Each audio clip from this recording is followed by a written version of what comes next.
Sarah, I need to speak to you. Tommy, huwag mo na ngayon. Marami akong ginagawa. Yeah, pero may mahalagang kailangan ko sabihin sa iyo eh.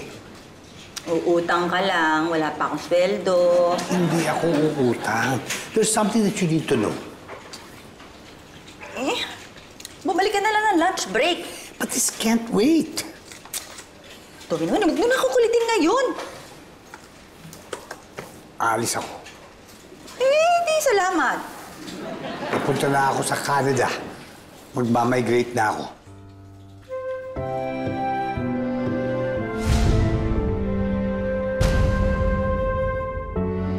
Seryoso ka ba? Bakit ka magmamigrate sa Canada?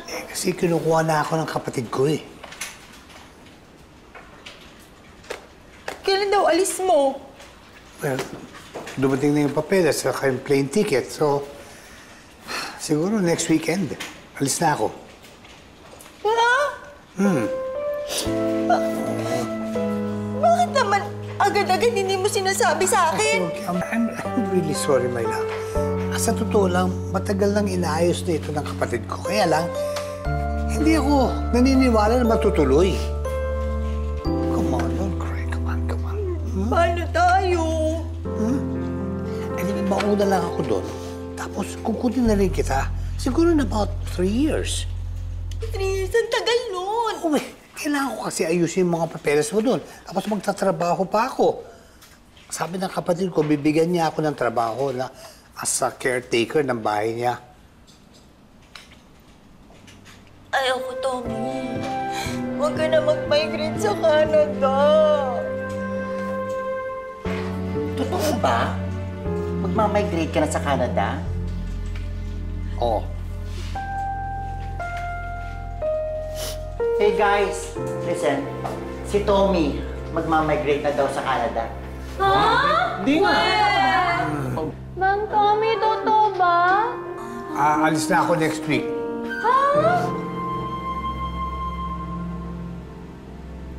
Mabuti naman. Sa wakas!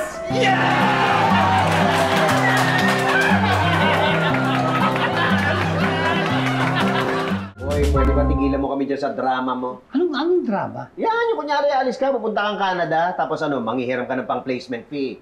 Oh, of course not. Hindi? Manghihiram ka ng pambili ng ticket. Hindi rin. Ito nga ako, dinala ko yung mga papeles para papakita sa inyo na talagang aalis na ako. Ang totoo nga to, ah. Paano? Magiging okay ka ba doon sa Canada? Yes, I'll be staying with my sister. Siya na rin ang magbibigay sa akin ng trabaho. At pag kumita na ako, papayaran kita, Chito. At saka baby. Oh, bakit sila lang? Oo nga pala. Barbie, I'm going to pay you too. Teka. Pati siya na utangan mo. Bago-bago niya dito. Ikaw, ba't pinautang mo to?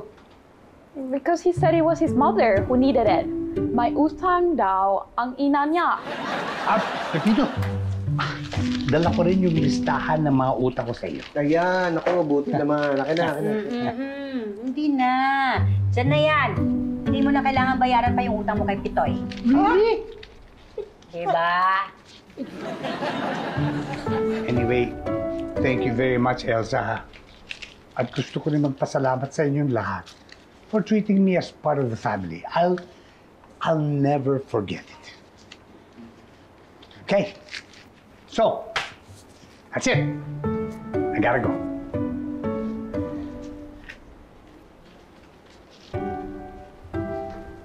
Wala bang iyak?